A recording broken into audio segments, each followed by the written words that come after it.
मैं कहती हूँ पुलिस जीरो है, हमें किसी से कोई भी नहीं है कि हमारा पास सामान हमें मिलना चाहिए। और पुलिस वालों को ये हुकूमत पूछे, ये हमारी हिफाजत के लिए मोटरवे पे है, मगर मोटरवे पे कोई हिफाजत नहीं है। फैमिलीज जितनी भी है ना जो मोटरवे पे सफर करना चाहती हैं, वो ना तो दिन को सफर करें और ना रात को सफर करें, क्योंकि मोटरवे पे सफर बिल्कुल सेफ नहीं है किसी का भी। अस्सलाम वालेकुम नाज़रीन, आपका मेज़बान यासिर शामी आपकी खिदमत में हाजिर है और आप देख रहे हैं डेली पाकिस्तान। ये फैमिली मोटरवे पर सफ़र कर रही थी, इस्लामाबाद से लाहौर आ रही थी। इनके साथ डकैती की वारदात हुई। ये 5 लोग गाड़ी में सवार थे।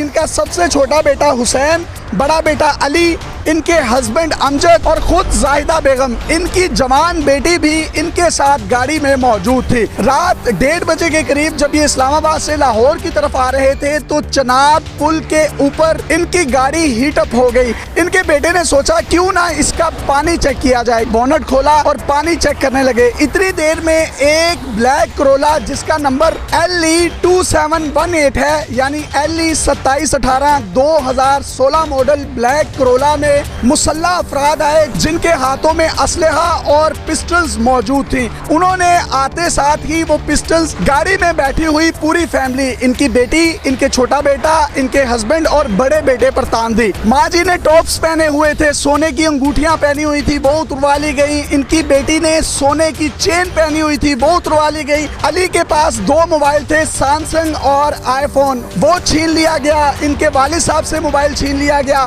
छोटा बेटा पिछली सीट पर बैठा था। ये वारदात देखकर उसने मोबाइल फोन गाड़ी के नीचे फेंक दिया। उसके बाद उन्होंने डिग्गी खोली। डिग्गी खोलने के बाद उसमें मौजूद तमाम कपड़ों की अच्छे तरीके से तलाशी ली, तसल्ली से तमाम वारदात की, कैश निकाल लिया, पर्स उठा लिया और 1:30 बजे रात को इस्लामाबाद से लाहौर और लाहौर से इस्लामाबाद जाने वाली गाड़ियां, बेशुमार ट्रक्स भी वहाँ पर मौजूद थे और वो बड़े धड़ल्ले से ये तमाम की तमाम वारदात कर रहे थे। इस तमाम वारदात को तसल्ली से करने के बाद वो वहाँ से फरार हो गए। जब डाकू वहाँ से फरार हुए, इनके बेटे ने जो मोबाइल गाड़ी के नीचे फेंका था वहाँ पर 130 पर मोटरवे की हेल्पलाइन पर कॉल की। मोटरवे एहलकार कितनी देर में वहाँ पहुँचे, वो तमाम तर तफसीलात हम आपके साथ शेयर करेंगे। आप बताइएगा हुआ क्या था। इस्लामाबाद से लाहौर आते वक्त जब मुझे फील हुआ कि गाड़ी हिटअप हो रही है तो मैं उसको साइड पे लगा के उसका वाटर चेक करने के लिए बाहर निकला तो इंस्टेंटली वहाँ पर एक ब्लैक करोला आती है, उसमें से 3 बंदे निकलते हैं। आगे उन्होंने गन्स लगा दी हम सबके और कहा कि जो है निकाल दो। मैंने अपने 2 फ़ोन, अपना वॉलेट, उसमें जो नकदी थी, उसके अलावा जो पॉकेट में नकदी थी वो भी उन्होंने निकाल ली। उसके अलावा मेरे भाई से जो सामान था इसके बाद ये भी इन्होंने ले लिया। वाली साहब का मोबाइल ले लिया। वाला के पास जो ज्वेलरी थी वो भी इन्होंने ले ली। गाड़ी की डिग्गी से इन्होंने जो सामान था, कपड़ों के बैग तक ये वहाँ से ले गए। इतनी तसल्ली से चोरी की कि जाने के बाद दोबारा वापस आते हैं और कहते हैं कि गाड़ी की चाबी भी दो हमें। मैंने गाड़ी की चाबी भी दे दी उनको। इनके जाने के ठीक 4 to 5 मिनट्स के बाद वहाँ पे पेट्रोलिंग पुलिस आती है और ये कहती है कि आपकी कॉल हमें मौसूल नहीं हुई, हम तो जस्ट यहाँ से गुजरे थे तो आपकी गाड़ी देख के रुके हैं। आपने कॉल की थी मोटरवे को? मैंने जैसे ही गाड़ी से मैं बाहर निकला था मैंने कॉल की थी। मुझे कॉल पे कह रहे थे कि हमें एड्रेस समझ नहीं आ रहा आपका, कि आप हमें एड्रेस बताएं। उन्होंने काफ़ी यहाँ पे 3 से 4 मिनट मेरे वेस्ट किए। उसके बाद उन्होंने एक लोकल नंबर प्रोवाइड किया जिस पे मैंने कॉल की।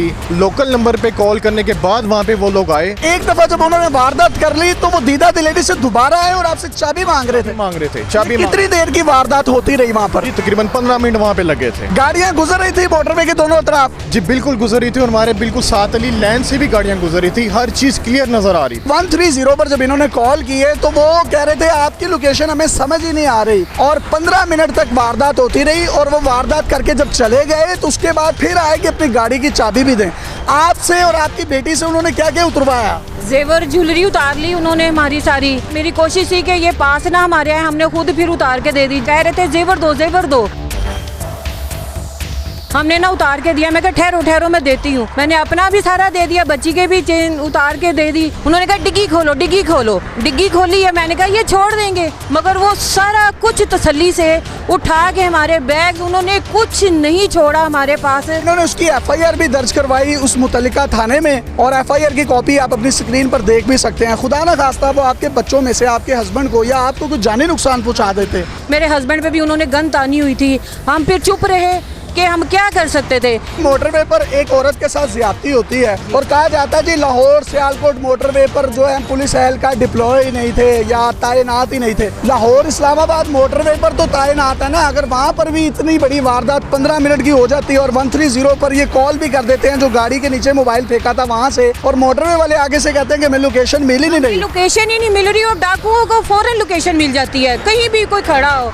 मैं तो ये कहना चाह रही हूँ, क्या रात को किसी भी टाइम किसी की गाड़ी खराब हो पुलिस पहुँचती नहीं है, उधर ना कोई इंतजामात है। आपको पता है कि ये जगह खतरनाक है तो आप उधर पुलिस को क्यों नहीं उनकी चौकी। मोटरवे और रिंग रोड को लोग बड़ा सिक्योर समझते हैं, लेकिन अब ये सिक्योर नहीं रही, पेट्रोलिंग बढ़ाने की जरूरत है। हादसे के बाद सानहा देखिए कि अमजद साहब के साथ इतनी बड़ी वारदात हो गई इनकी फैमिली के साथ, ये मुतल्लिका थाने में सरगोदा जाते हैं, पुलिस इनकी मुद्दत में FIR दर्ज नहीं करती। वो एक अलग सूरत हाल है, वो क्या हम उनसे जानते हैं हुआ क्या था। मैं मुद्दई था डकैती का, तो मेरी मुद्दत में FIR काटने की बजाय पुलिस ने अपनी मुद्दत का उसमें FIR में जिक्र कर दिया कि हम गश्त कर रहे थे तो ये फैमिली हमें मिली और इन्होंने हमें बताया कि हमारे साथ ये डकैती हो गई। और ये जो FIR आप अपनी स्क्रीन पर देख रहे हैं ये पूरे पंजाब की पुलिस बल्कि पाकिस्तान की पुलिस का यही कारनामा है, जो मर्जी वारदात हो जाए वो अपनी कहानी लिखते हैं, अपने आप को कवर रखते हैं ताकि कोर्ट कचहरियों में जब जजेस के सामने बात जाए तो वो अपने आप को क्लियर रखें। ये जो FIR आप अपनी स्क्रीन पर देख रहे हैं इनकी मुद्दत में नहीं है, इनकी मर्जी के मुताबिक नहीं है, उन्होंने अपनी मर्जी के मुताबिक कर दी। हमारी डकैती करके वहाँ से जाते हैं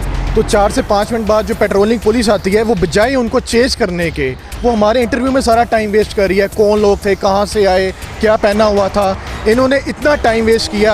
अगर ये इसको चेज करते बकौल इनके कि उन्होंने नंबर प्लेट चेंज की है, ये जाके उसको पकड़ सकते थे। वो नंबर प्लेट चेंज करने के लिए कहीं ना कहीं तो रुका होगा। इन्होंने जाली वायरलेस की कि हमने नाकाबंदी करवा दी पूरे मोटरवे की, गाड़ी कहीं से एग्जिट नहीं हो सकती, जबकि ऐसी कोई नाकाबंदी नहीं हुई थी। जब हम किसी तरीके से लाहौर पहुंचे और मैंने टूल प्लाजा वालों से कंफर्म किया कि आपको ब्लैक रोला LE 2718 की कोई कंप्लेन मौसूल हुई है, उन्होंने कहा हमें किसी किस्म की कंप्लेन नहीं मिली। वायरलेस भी झूठी थी, अगर नाकाबंदी की होती तो वो गाड़ी जरूर पकड़ी जाती और मोटरवे पर कैमरे भी लगे हैं, उस कैमरे से भी आइडेंटिफाई किया जा सकता था। इस मुल्क का निजाम इंसाफ, इस मुल्क का कानून, इस मुल्क की पुलिस जब तक ठीक नहीं होगी ये शहरी लुटते रहेंगे। मैं ये भी कहना चाहूंगी कि हम DSP को सारा कुछ बता रहे हैं, उसके बावजूद भी वो ऐसे तसल्ली से रिलैक्स था जैसे कोई कुछ हुआ ही नहीं इनके साथ। और मैं कह रही हूँ कि आप डकैतों का पीछा करें, हमने नाकाबंदी करवा दी है, कोई ऐसी बात नहीं। वो उधर ही खड़े रहे, हमारे से पूछताछ कर रहे। हमने कहा कि जितना टाइम हमने आपको डाकुओं का सारा कुछ हुलिया बता दिया, इतनी देर में तो आप लोगों को चाहिए कि आप उनको पकड़ें। उन्होंने हमारी कोई नहीं साथ दिया। मैं कहती हूँ पुलिस जीरो है, हमें किसी से कोई भी नहीं है कि हमारा पास सामान हमें मिलना चाहिए। और पुलिस वालों को ये हुकूमत पूछे, ये हमारी हिफाजत के लिए मोटरवे पे है, मगर मोटरवे पे कोई हिफाजत नहीं है। जी पहले PIA तबाह हुई, रेलवे तबाह हुई और अब लगता है कि मोटरवे की बारी है। अल्लाह ना करे पाकिस्तान के इदारे तनज़्ज़ुली की तरफ जाएं। फैमिलीज जितनी भी है ना जो मोटरवे पे सफर करना चाहती हैं वो ना तो दिन को सफर करें और ना रात को सफर करें, क्योंकि मोटरवे पे सफर बिल्कुल सेफ नहीं है किसी का भी। आप कोई पैगाम देना चाहें तो दे सकते हैं। पंजाब गवर्नमेंट शायद कोई नशावर चीज़ पी के सोई हुई है और पुलिस को इन्होंने फ्री हैंड दिया हुआ है। पुलिस और डकैत ये आपस में मिले हुए हैं, ये एक ही नेटवर्क का काम है। तो जी गाड़ी का नंबर भी इन्होंने दिया है, कंप्यूटराइज वो गाड़ी की नंबर प्लेट थी, अगर वो भी जाली बनाई गई है तो वो कितना मुनज़्ज़म गिरोह होगा इसका अंदाजा लगाना भी काफी आसान है। इसके साथ साथ इन्होंने FIR दर्ज करवाई। FIR को दर्ज हुए आज 1 महीना तकरीबन गुजरने को है, इनकी रिकवरी नहीं करवाई गई। हुकाम बाला से हमारी दरखास्त है इनके जेवरात, इनका पर्स, इनके मोबाइल, अंगूठियाँ, तुलाई जेवरात के साथ साथ इनके मोबाइल फोन, और खुदा ना खास्ता अगर इनको मोटरवे पर कोई मार के चला जाता तो उसका जिम्मेदार कौन होता। अपने मेजबान यासिर शामी को इजाजत दीजिए और देखते रहिए डेली पाकिस्तान। अल्लाह हाफिज।